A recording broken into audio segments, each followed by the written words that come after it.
Voilà, bonjour frères et sœurs. Je vous transmets les salutations de mon épouse qui participait au premier culte 10 heures avant nous, enfin 9 heures avant nous. Voilà. Les choses avancent.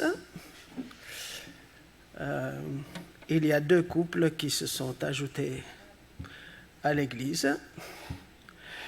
Il y a un pasteur qui s'est ajouté à l'Église.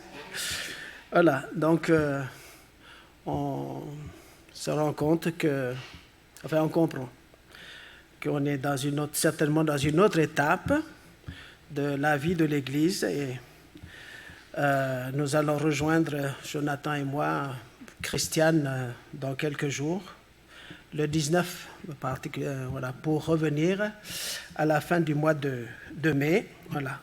Donc, on compte sur vos prières, les frères et sœurs. On ne sait pas exactement ce qui nous attend, mais il y a des choses, il y a des signes annonciatrices que quelque chose va se passer. Et merci de votre soutien dans la prière pour cela. Je vous invite ce matin à ouvrir dans le psaume 127. Nous commencerons par cette lecture du psaume 127. Psaume de Salomon. Et dit ceci, nous lirons le verset 1er. Si l'Éternel ne bâtit la maison, ceux qui la bâtissent travaillent en vain. Amen. Voilà, si l'Éternel ne bâtit la maison, ceux qui la bâtissent travaillent en vain. Je vous invite à faire une deuxième lecture dans l'Évangile de Matthieu, au chapitre 16. Nous lirons un verset que nous connaissons bien et qui correspond aussi à celui-là. Matthieu, chapitre 16. Après que Jésus ait posé la question à ses disciples, oui, je vais vous l'annoncer après. Oui. Après que Jésus ait annoncé à ses disciples, posé la question, qui dites-vous que je suis ?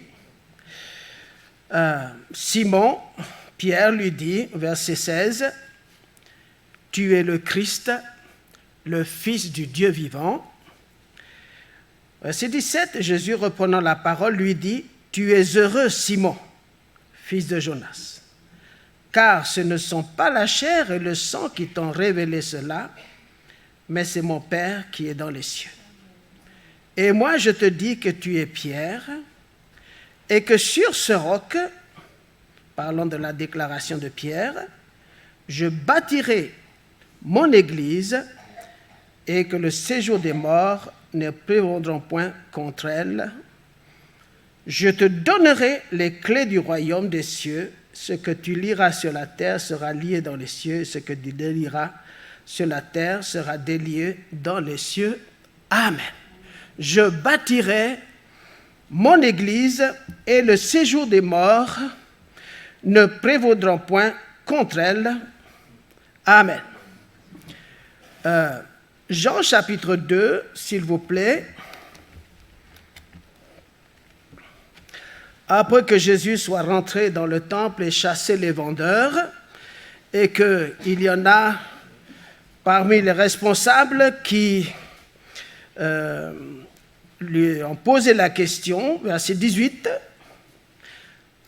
les Juifs prenant la parole lui dirent, « Quel miracle nous montres-tu pour agir de la sorte ?»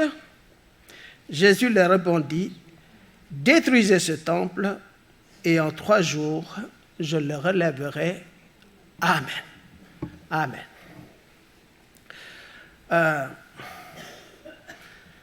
Frères et sœurs,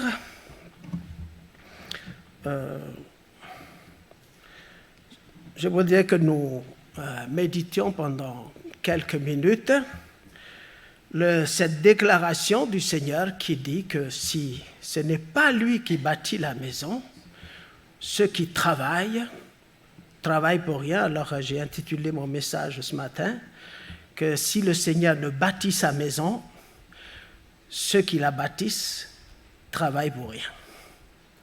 c'est une vérité de la parole et qu'il est pourtant important pour nous, l'Église, d'en prendre connaissance et de prendre en considération, et en particulier celui ou celle qui veut servir Dieu. Nous avons besoin d'être animés de la pensée de Christ, de sa manière de penser, parce que c'est ainsi que nous contribuerons à participer à l'édification, à la construction de son Église. C'est son Église, c'est lui qui bâtit l'Église, et il est pour nous important de prendre en considération cela.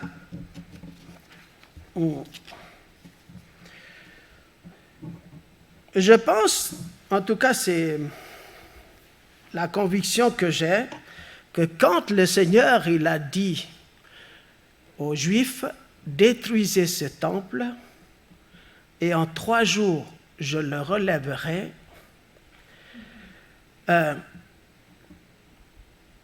je l'ai associé à cette parole de l'Écriture qui dit « Les armes avec lesquelles nous combattons ne sont pas charnelles, mais elles sont puissantes par la vertu de Dieu pour renverser les forteresses. » C'est 2 Corinthiens chapitre 10, verset 4. « Nous renversons les raisonnements et toute hauteur qui s'élève contre la connaissance de Dieu, et nous amenons toute pensée captive à l'obéissance de Christ. » Je crois que si le Seigneur, à ce moment-là, il a demandé à ceux qui étaient présents de détruire le temple, bien sûr, comprenons bien que il s'adresse à plus qu'un bâtiment, mais à tous les raisonnements qui découlent de ce bâtiment, de cette religion, parce que je crois qu'elle est devenue, cette maison est devenue une citadelle qui s'oppose à Dieu. Et nous voyons dans l'histoire de l'Église combien il y a eu des mouvements qui ont été suscités par l'Esprit de Dieu et qui ont amené des hommes et des femmes à la connaissance de Dieu, des hommes et des femmes à servir Dieu, qui ont été des instruments, des outils entre les mains de l'Esprit pour pour bâtir, construire l'Église. Au fil des années, et je pense que frères et sœurs, je ne dis pas quelque chose de nouveau et quelque chose que vous ne savez pas, je crois que nous en sommes tous conscients de cela. Eh bien, ces instruments, ces outils, ces mouvements sont devenus des citadelles qui s'élèvent contre la connaissance de Dieu. Et comment de telles choses se sont-elles produites? Ce n'est pas le sujet de ma prédication ce matin, mais je voudrais surtout nous interpeller sur l'importance de la manière dont le Seigneur a bâti son Église.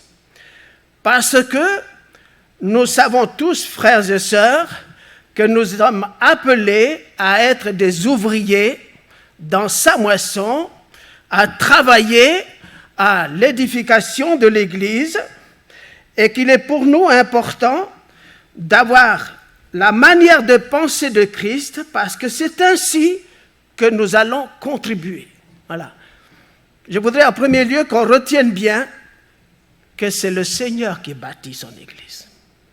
C'est lui qui bâtit sa maison. C'est vrai, nous le savons, frères et sœurs.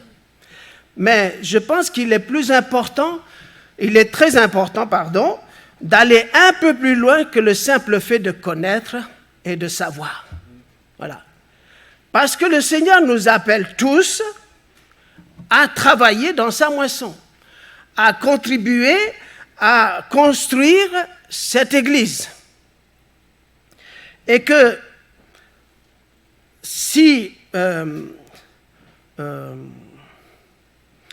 si ce n'est pas lui qui bâtit, si ce n'est pas lui qui conduit l'œuvre, le mouvement, l'Église, la communauté dans laquelle nous sommes, notre travail ne sert absolument à rien.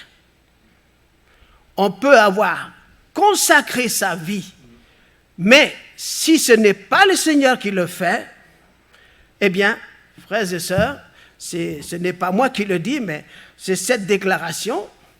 Le Seigneur dit, si ce n'est pas lui qui le fait, ceux qui y travaillent pour rien.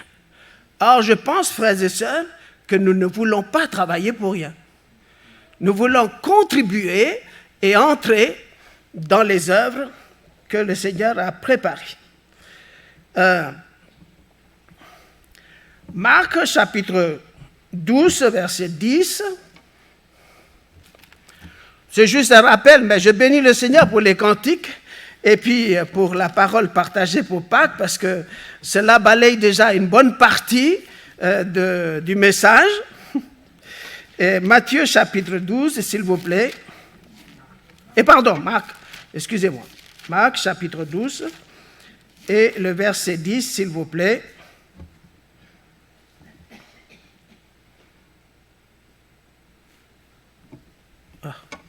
Marc, chapitre, oh là là, je suis un peu, chapitre 10. N'avez-vous pas lu cette parole de l'Écriture? La pierre qu'ont rejetée ceux qui bâtissaient est devenue la principale de langue. C'est par la volonté du Seigneur qu'elle l'est devenue, et c'est un prodige à nos yeux. Voyez? La parole, elle dit bien, ceux qui bâtissent ont rejeté cette pierre. Voyez? Or, nous savons que la parole de Dieu nous le dit, que Christ est le fondement de l'Église. C'est sur Christ. Christ est la pierre angulaire, elle est la pierre principale, voilà, qui a été posée, et c'est à partir de son œuvre à la croix que nous pouvons bâtir en étant animés par sa manière de penser. Cette parole de Marc chapitre 12, verset 10, elle nous est rapportée également mais on ne va pas le lire, mais s'il peut être affiché. Psaume 18, verset 22, la pierre qu'ont rejeté ceux qui bâtissaient est devenue la principale de l'angle. Donc le Seigneur, dans Marc chapitre 12 que nous venons de lire, rappelle une prophétie que bien même avant qu'il ne vienne, le Seigneur déclare déjà qu'il y en a de ceux qui vont bâtir, qui vont construire, mais qui vont rejeter la pierre principale. Et cela doit nous servir, frères et sœurs, de rappel. Et l'apôtre Pierre va dire dans Actes chapitre 4, verset 11, « Jésus est la pierre rejetée par vous qui bâtissez et qui est devenue la principale de l'angle. » Or, vous et moi, frères et sœurs, nous voulons bâtir sur la pierre principale qu'est Jésus-Christ lui-même. Je voudrais, avant qu'on aille un peu plus loin, qu'on lise Jean chapitre 18.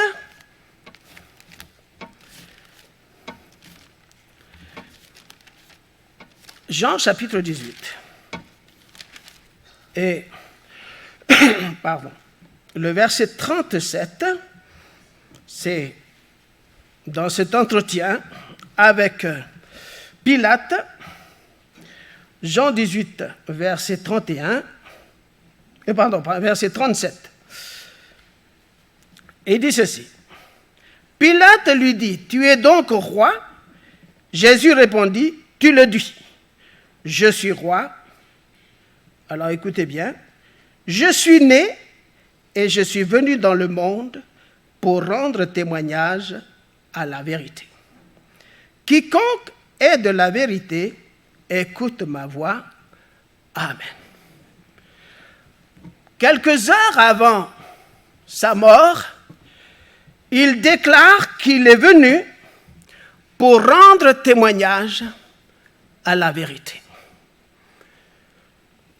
Comprenons bien que si le Seigneur fait cette déclaration, c'est que il y avait besoin, et aujourd'hui encore, que la vérité soit révélée.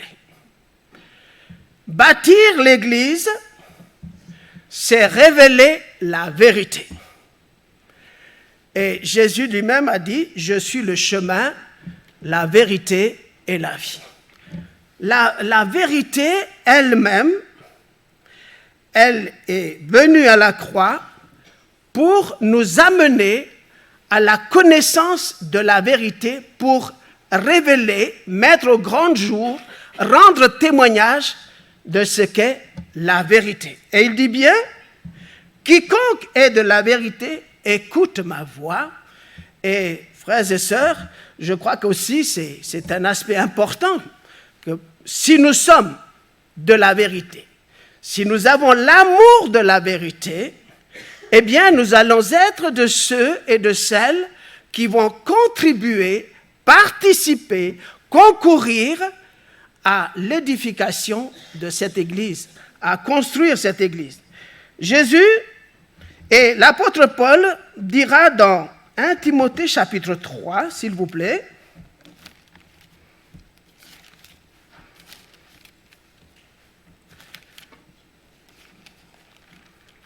1 Timothée chapitre 3 et le verset 15. 1 Timothée chapitre 3, verset 15.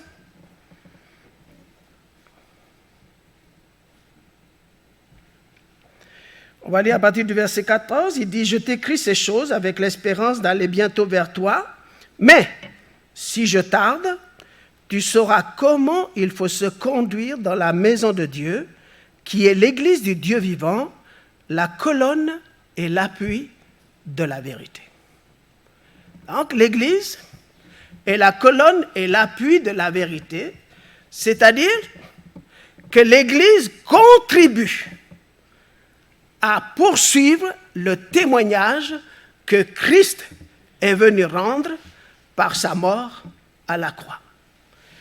L'acte fondateur de l'Église, c'est la croix. Sans la croix, il n'y a pas d'Église.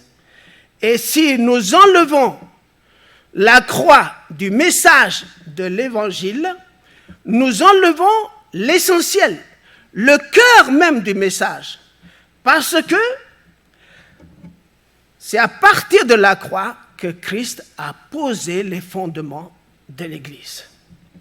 Et vous et moi, qui sommes appelés ou qui aspirons, et je vous encourage, les frères et sœurs, à cela, à aspirer à servir Dieu, à mettre sa vie au service de Dieu, mais comprenons bien qu'il y a un prix à payer. Voilà. Et que si ce prix de la croix n'est pas une réalité dans notre vie, nous sommes en train de travailler pour rien. Voyez? Imaginez que vous travaillez, mais qu'à la fin du mois, il n'y a rien. Eh bien, je ne pense pas que vous allez continuer. Vous allez peut-être être de ceux qui vont se mettre dans la rue pour griller. Voilà. Mais c'est pour dire, frères et sœurs, que comprenons bien cela, que pour participer à l'œuvre de Dieu, il y a un prix à payer. Est-ce que vous et moi sommes-nous prêts à payer ce prix? Christ, par son sacrifice, par la croix, il a posé les fondements, le fondement de l'Église, la pierre principale. Il y a 4 pierres dans la construction qui font les angles, mais il y a une pierre principale à partir de laquelle l'édifice va se construire. Eh bien, lui, il a posé la pierre principale, son sacrifice à la croix, pour bâtir l'Église de manière à ce que le témoignage de la vérité soit révélé aux hommes. Et il continue de le faire aujourd'hui encore au travers de l'Église que nous sommes. Nous sommes la colonne et l'appui de la vérité.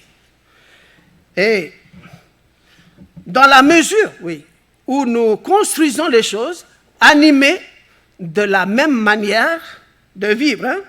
Voilà. Et il y a un aspect qui est aussi important, c'est que le Seigneur, il dit, il bâtit de manière à ce que l'Église résiste aux attaques du monde des ténèbres. Et le frère, M. Gaulle l'a dit tout à l'heure, la chair ne sert à rien. Voyez? La chair est un instrument que l'ennemi utilise. Il faut que cette chair connaisse la mort, soit crucifiée comme Paul l'a dit. J'ai été crucifié avec Christ. Et si je vis, ce n'est plus moi qui vis, c'est Christ qui vit en moi. Confessant par là que tout ce qu'il entreprend, en réalité, ce n'est pas lui qui le fait, mais c'est Christ qui l'accomplit au travers de lui. Et ainsi, lorsque l'Église que nous sommes, nous vivons cette réalité de la croix, nous permettons au Seigneur de révéler la vérité au monde.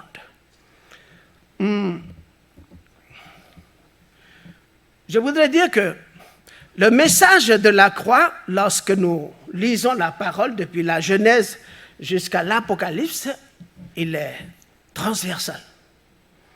Il est présent dans l'Écriture. Et Jésus dira, Luc chapitre 9, verset 23, si on peut l'afficher, « Si quelqu'un veut me suivre, qu'il renonce à lui-même, qu'il se charge chaque jour de sa croix et qu'il me suive. » Voyez? Et quand il dit qu'il se charge chaque jour de la croix, c'est-à-dire que c'est quelque chose de journalier. On le fait tous les jours, il faut y veiller.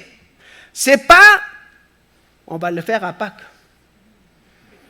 ou le dimanche, ou au moment des réunions. Non. Se charger de sa croix, c'est quelque chose qui doit être présent dans notre vie tous les jours. Ça veut dire, tous les jours, nous allons au sacrifice. Tous les jours, nous allons à la mort pour que Christ soit manifesté dans notre vie. Et le Seigneur dira lui-même, le disciple n'est pas plus grand que le maître, mais tout disciple mature ou accompli sera comme son maître. Alléluia. Nous sommes disciples de Christ, n'est-ce pas? Et ça, ce n'est pas un problème d'âge. Hein? C'est jusqu'à la fin de notre vie, nous sommes appelés à être animés de cet état d'esprit de porter sa croix chaque jour. Porter sa croix, c'est un état d'esprit. C'est un état de cœur. Cela nous a été rappelé par le frère tout à l'heure, que la croix, ce n'est pas quelque chose qui a été imposé au Christ. Non, c'est quelque chose qu'il a accepté, désiré, parce que c'est essentiel et nécessaire pour notre salut. Et, frères et sœurs, si nous voulons contribuer à l'épanouissement, à la croissance de l'Église, il n'y a pas d'autre chemin que celui d'être animé par la même manière de penser de Christ. La Bible nous dit qu'il s'est humilié, il s'est rendu obéissant jusqu'à la mort de la croix. Hein? Et je disais tout à l'heure qu'il bâtit l'Église de manière à résister contre les attaques de l'ennemi. La chair ne peut pas résister à l'ennemi. Il règne dans ce domaine-là. Voyez? Il utilise la chair. Donc, si nous nous appuyons sur notre connaissance, notre savoir, notre expérience, etc., eh bien, nous risquons de travailler en vain. Et nous pouvons comprendre dans l'évangile de Jean au chapitre 3, lorsque Jésus dira à Nicodème, « Il faut que tu naisses de nouveau. Si tu ne nais de nouveau, tu ne peux voir et tu ne peux entrer. » Voyez? Faisant comprendre à Nicodème que tout ce qu'il a pu faire jusque-là, c'est insuffisant. Voilà. Et nous avons l'exemple de Saul de Tarse. Voyez? Cet homme, circoncis le 8e jour, comme il dit, pharisien, animé d'un zèle excessif, quand il persécutait l'Église, pour lui, il le fait pour Dieu. Voyez? Voilà. Il s'appuyait sur le fait qu'il est juif, circoncis le 8e jour, faisant partie de la secte des pharisiens, zélé pour Dieu, mais tout ça, c'est charnel. Jusqu'à ce qu'il fasse la rencontre personnelle avec Jésus, qui lui dira, « Saul, pourquoi me persécutes-tu » Voyez? Et là, c'est un autre homme, voyez, qui va aller par le monde, le premier missionnaire qui va aller par le monde pour prêcher la bonne nouvelle et permettre aux païens d'entrer dans le royaume de Dieu. Voilà. Et je voudrais, frères et sœurs, vraiment nous interpeller sur la nécessité d'être animés de la manière de penser de Christ. Voyez? Parce que lui, je le rappelle, il a posé la première pierre par le sacrifice de la croix. Et si nous comprenons bien, si nous voulons contribuer à cette œuvre, eh bien la présence de la croix est aussi nécessaire. Sans la croix dans notre vie, sans cet état de cœur et cet état de pensée, eh bien, nous ne pouvons contribuer. Or, la volonté de Dieu, c'est que l'Église s'élève au milieu de ce monde perverse et corrompu comme une colonne et un appui de la vérité. Et ça, ce n'est pas les proclamations qui le font. C'est cette œuvre intérieure qui amène à la lumière. Je crois que c'est Paul lui-même dans Philippiens, je le crois, qui dit ceci, nous appelle à être des hommes et des femmes irrépréhensibles, portant la parole de vie. D'être des flambeaux dans le monde, portant la parole de vie. Et vous savez que la lumière des flambeaux, c'est vrai, on voit la flamme, mais sans le carburant, il n'y aurait pas de flamme. Sans cette partie cachée, il n'y a pas possibilité d'avoir une lumière. Et frères et sœurs, ça nous parle de cet aspect caché de la vie du croyant, de la vie du serviteur, de la vie de l'Église, qui fait que cette Église va s'élever au milieu de ce monde comme une colonne et un appui de la vérité qui rend témoignage dans ce monde où nous savons, frères et sœurs, dominé par le mensonge, la trahison, la dissimulation, etc. Et au milieu de toutes ces religions qui parlent de Jésus, seule l'œuvre de la croix, eh bien, révèle la vérité.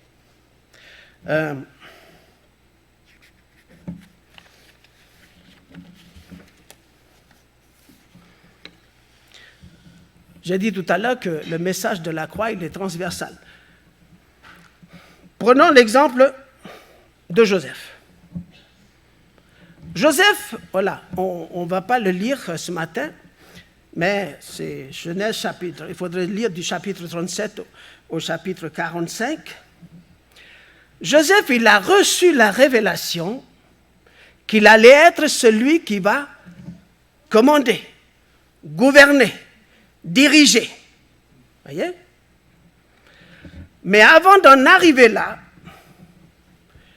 eh bien, il a été jeté au fond d'un puits, vendu comme esclave aux Ismaélites, vendu sur le marché aux esclaves en Égypte, comme esclave dans la maison de Potiphar, emprisonné injustement, oublié. Voyez? Ça parle de cet aspect caché. Et quand on regarde ça, on se dit, ça ne prend pas du tout la trajectoire pour aller gouverner ça. Voyez? Mais il est dans le plan de Dieu. Il a fallu qu'il passe par cette œuvre-là pour que le dernier jour, qu'il ne sait pas que c'est son dernier jour en prison, passer de la prison à la gouvernance. Voyez? Là, nous y voyons aussi le symbolisme de l'œuvre de la croix. Cette nécessité de passer par le dépouillement pour accomplir la volonté de Dieu.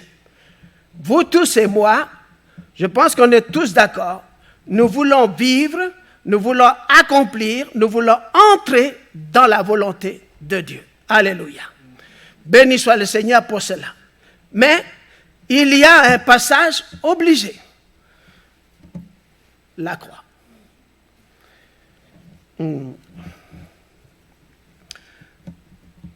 Si on prend par exemple Moïse, on va peut-être lire celui-là. Actes chapitre 7, il faudrait lire à partir du verset 20 à 38, mais le verset 24, il dit ceci. Après qu'il a tué l'Égyptien, et le verset 24, il dit, il vit qu'on outrageait, et il a pris la défense de l'Hébreu, il vengea celui-ci qui était maltraité et frappa l'Égyptien. Alors, sa motivation, il pensait que ses frères comprendraient que Dieu leur accordait la délivrance par sa main, mais ils ne comprirent pas. Voyez? Il a reçu, je ne sais pas comment, c'est pas dit, mais la révélation comme quoi il allait être le libérateur du peuple de Dieu. Et pour le montrer, il va utiliser tout ce qu'il a appris dans la connaissance, dans la sagesse, dans l'intelligence de l'Égypte à cette époque-là. Puisqu'il était à une école pour certainement devenir pharaon, quelqu'un qui dirige. Et il voulait manifester ici que c'est lui le libérateur. Résultat des courses, 40 ans dans le désert pour apprendre à être dépouillé. Voyez? L'école de la croix. Et une fois qu'il a été dépouillé et que le Seigneur sait que c'est suffisamment le temps, quand il va appeler Moïse, Moïse va dire, je ne sais pas faire. Je ne sais pas parler. Je ne sais plus. Voyez? Voilà. Mais en réalité, c'est à partir de ce moment-là qu'il est en capacité de faire ce que Dieu voulait qu'il fasse. Frères et sœurs, le message de la croix, c'est quelque chose qui est transversal dans la vie de tous les serviteurs de Dieu. Un serviteur ou une servante de Christ qui ne passe pas par la croix ne participe pas à bâtir la maison de Dieu. Mais il va construire des citadelles qui vont s'élever contre la volonté de Dieu. Pour en revenir à Joseph tout à l'heure, quand il va accueillir ses frères qui l'ont vendu et qui ont menti à son sujet que voilà, c'est une bête qu'il a déchirée, etc., en pensant que ça y est, ils en ont fini avec Joseph, mais en réalité, ils sont en train de le mettre sur la trajectoire de l'accomplissement de la volonté de Dieu. Et quelques années plus tard, lorsqu'il va les recevoir et après les avoir testés pour savoir un peu quel était l'état de leur cœur, eh bien, le verset 5 du chapitre 45, il va dire ceci. Maintenant, ne vous affligez pas Et ne soyez pas fâchés de m'avoir vendu pour être conduit ici. Voyez? Il dit, ne vous affligez pas et ne soyez pas fâchés de m'avoir vendu pour être conduit ici.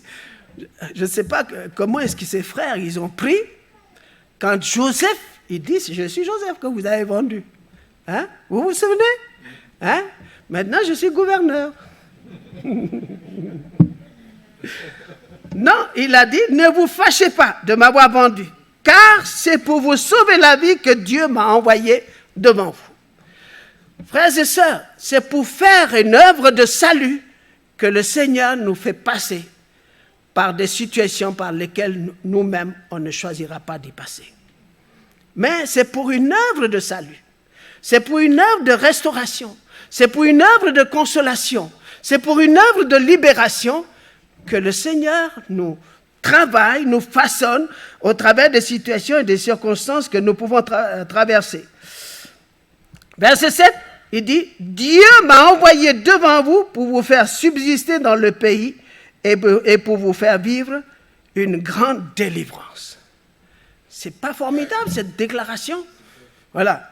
Et verset 8, « Ce n'est donc pas vous qui m'avez envoyé ici, mais c'est Dieu. » Voyez? Et on comprend que quand Joseph il occupe cette place de gouverneur, il va être à l'origine du fondement, de la fondation du peuple hébreu. Puisque le peuple hébreu s'est vraiment constitué en peuple en Égypte. Et frères et sœurs, quand nous sommes dans cette disposition du cœur, nous sommes en train de contribuer à l'établissement du peuple de Dieu. Je vais prendre un autre exemple, et sans doute un dernier exemple. On va lire... bon, on ne va pas le lire, mais... si, quand même. Josué chapitre 4, pardon. Josué chapitre 4. Parce que l'histoire du peuple de Dieu qui entre à Canaan, c'est vraiment le symbolisme pur de l'œuvre de Christ à la croix. Hein. Voilà. Ils arrivent au bord du Jourdain, et là, chapitre 4, voilà, ils vont passer le Jourdain, et là, Josué dit, enfin, c'est l'Éternel qui dit à Josué, « Prenez 12 hommes parmi le peuple, un homme de chaque tribu. Donnez-leur cet ordre, verset 3, « Enlevez d'ici, du milieu du Jourdain, de la place où les sacrificateurs se sont arrêtés de pied ferme, 12 pierres que vous emporterez avec vous et que vous déposerez dans le lieu où vous passerez la nuit. » Voilà. Donc il dit, vous enlevez du milieu du fleuve 12 pierres que vous allez sortir et amener en Canaan, parce que de l'autre côté, c'est Canaan. Et il dit que, bon, il faudrait lire tout le texte, il dit que cela va servir de témoignage pour les enfants, les petits-enfants, tous ceux les générations qui viendront après. Verset 9. Josué dressa 12 pierres au milieu du Jourdain, à la place où s'étaient arrêtés les pieds des sacrificateurs qui portaient l'arche de l'Alliance, et elles y sont restées jusqu'à ce jour. Il va dresser au milieu du fleuve un monument qui, une fois que l'eau va reprendre sa place, on ne verra plus. Voyez? Mais ce qu'on verra, ce sont les pierres qui ont été sorties du fleuve pour être dressées à Gilgal. Voilà. Pour rendre témoignage pour les générations à venir. Et cela, nous y voyons, enfin en tout cas, ça nous rappelle combien élever un monument de pierre dans le lit du fleuve, c'est quelque chose d'invisible. Voyez? On ne voit pas. Et ça rappelle donc les 12 tribus qui sont sorties du désert et qui, avant d'entrer en Canaan, passe par le Jourdain. Le Jourdain nous parle de la croix. Et ils vont être recouverts. Ce peuple-là, il va être recouvert par les eaux. Et lorsqu'ils arrivent de l'autre côté, c'est un peuple nouveau. Vous voyez? Ça parle du symbolisme de l'œuvre de la croix. Christ a passé 3 jours dans le tombeau, il est ressuscité.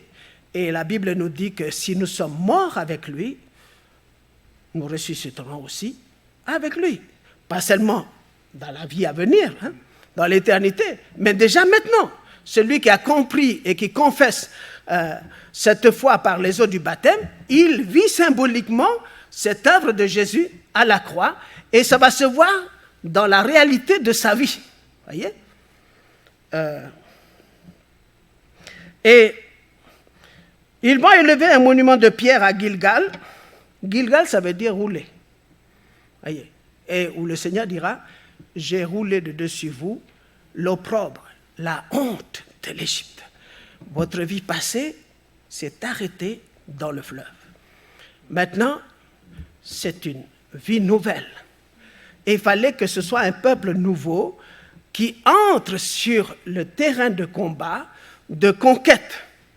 Parce que, et c'est là pour nous rappeler, frères et sœurs, ce que nous avons lu tout à l'heure, le Seigneur bâtit son Église de manière à ce qu'il résiste aux attaques de l'ennemi. Voilà. Et le Seigneur, dans une parabole, dira ceci: celui qui bâtit sa maison et qui a creusé profondément pour poser le fondement sur le roc, eh bien, cette maison va résister quand il y aura le torrent, la pluie. Et si vous regardez bien, il dit ceci: le torrent, la pluie, les vents se sont jetés. C'est-à-dire qu'il y a là une volonté de détruire.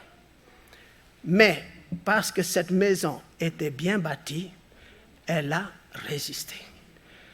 Et notre vie va résister aux aspirations du monde, aux attaques de l'ennemi, aux circonstances, etc., parce que nous sommes fondés sur la personne de Jésus et nous croyons que ce qu'il a dit, il l'accomplit.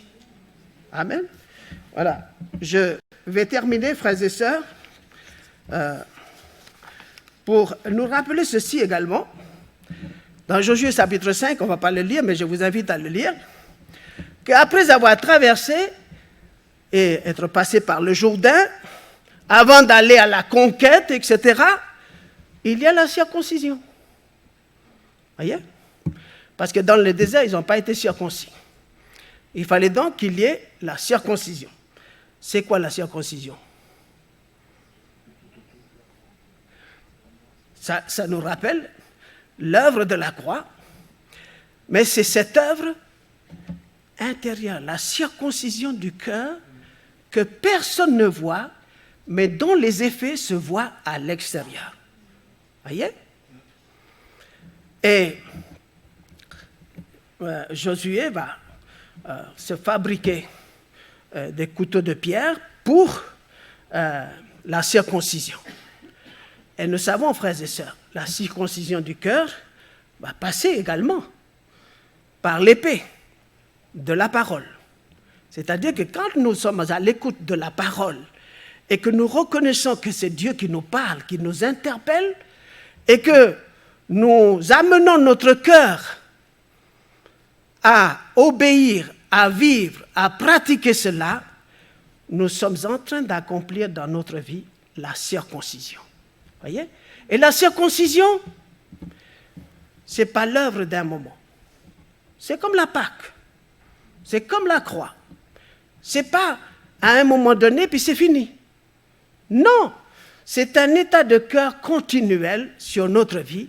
L'épée de l'esprit doit rester constamment sur notre cœur pour émonder notre cœur et notre vie, pour opérer, faire cette œuvre de circoncision, pour enlever de notre vie ce qui va résister, ce qui va s'élever contre la volonté de Dieu. Et une fois que cela a été accompli, ils ont célébré la Pâque. Et le frère le dit tout à l'heure, que ceux qui se sont engagés, fidèles au Seigneur, eh bien, vous pouvez vous lever pour participer à la table. Ne peuvent participer à la table du Seigneur que les disciples véritables. Bien sûr, on ne va pas aller faire le tour de chacun pour savoir s'il était vraiment un disciple.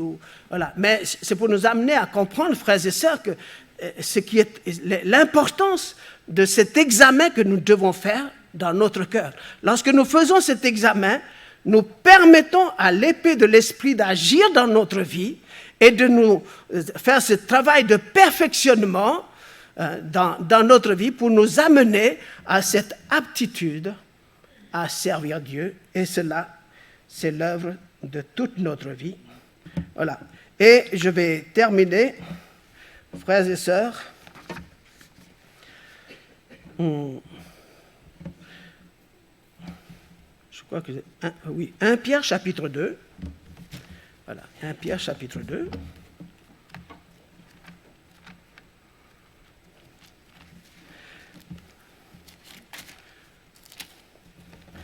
Il y a cette autre vérité qui est dit ici, 1 Pierre chapitre 2 et le verset 5. Non seulement Jésus est la pierre principale de l'angle, le fondement de l'Église sur lequel on va bâtir, mais ici,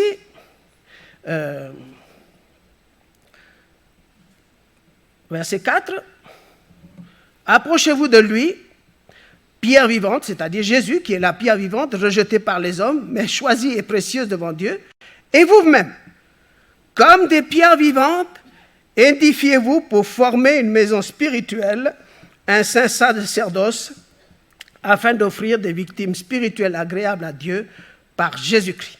Car il est dit dans l'Écriture, « Voici, je mets en Sion une pierre angulaire, choisie, précieuse. Celui qui croit en elle ne sera point confus. » L'honneur est donc pour vous qui croyez, mais pour les incrédules, la pierre qu'ont rejetée ceux qui bâtissaient est devenue la principale de l'angle et une pierre d'achoppement et un rocher de scandale. Amen. Et il dit, vous-même comme des pierres vivantes, édifiez-vous, c'est-à-dire construisez-vous, bâtissez votre vie de la même manière que Christ l'a faite. Voyez? Je veux dire, dans 2 Corinthiens chapitre 5 et le verset 17 à 21, il parle du fait que Dieu était en Christ réconciliant le monde avec lui-même et il nous donne le ministère de la réconciliation, appelant les hommes à se réconcilier avec Dieu. Voyez? C'est pour dire ceci, frères et sœurs, qu'on ne peut pas appeler les hommes à se réconcilier avec Dieu si nous-mêmes on ne l'a pas été. Voyez? On ne peut pas amener les autres à s'édifier sur Christ si soi-même ce n'est pas une réalité dans notre vie. Il est donc important que cela soit une réalité dans notre vie. Et le Seigneur de nous dire de prendre courage, parce qu'il est avec nous tous les jours, jusqu'à la fin. Il est là, aux côtés de chacun, connaissant les difficultés que vous et moi nous pouvons rencontrer. Et lorsque cette œuvre s'accomplit parfaitement dans notre vie, eh bien, on va terminer avec ce passage de 2 Corinthiens chapitre 3, que cette déclaration de Paul à l'église de Corinthe, 2 Corinthiens chapitre 3, il dit,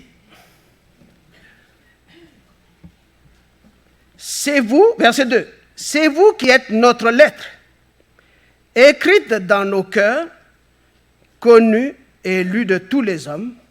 Vous êtes manifestement une lettre de Christ, écrite par notre ministère, non avec de l'encre ou écrite avec notre service, mais avec l'Esprit du Dieu vivant, non sur des tables de pierre, mais sur des tables de chair, sur les cœurs.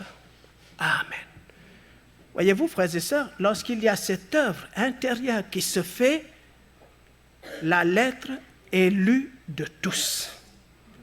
Voyez? Est su et lu de tous. On ne peut pas ne pas voir Ce n'est pas possible.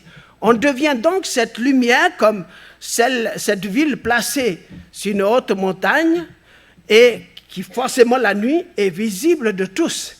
Et lorsque les hommes voient cette lumière, qu'est-ce qui se passe? Ils glorifient notre Père qui est dans les cieux. Et je crois que c'est notre désir. Voilà, en tout cas, que le Seigneur nous bénisse tous ensemble pour nous amener à être ce serviteur, cette servante qui bâtit, qui contribue en sachant que le maître d'œuvre, c'est Jésus lui-même. C'est lui qui nous dirige, qui nous conduit et qui va nous conduire dans des situations qu'on n'a pas voulu, mais soyons de ceux qui faisons confiance au Seigneur, qu'il sait parfaitement ce qu'il fait, que son nom soit béni.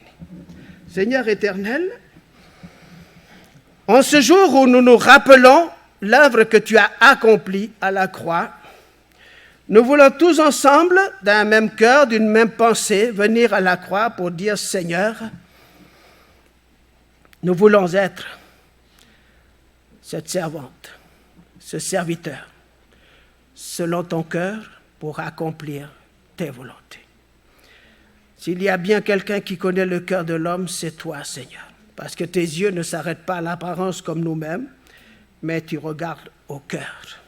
Seigneur, merci de continuer de poursuivre dans notre cœur cette œuvre de la croix pour que nous-mêmes, ce soit une réalité dans notre vie, de manière à ce que l'Église que nous sommes, au milieu de ce monde agité, troublé, perverti, nous soyons cette colonne et cet appui de la vérité, conformément à ta volonté. Que ton nom soit béni, au nom de Jésus. Amen.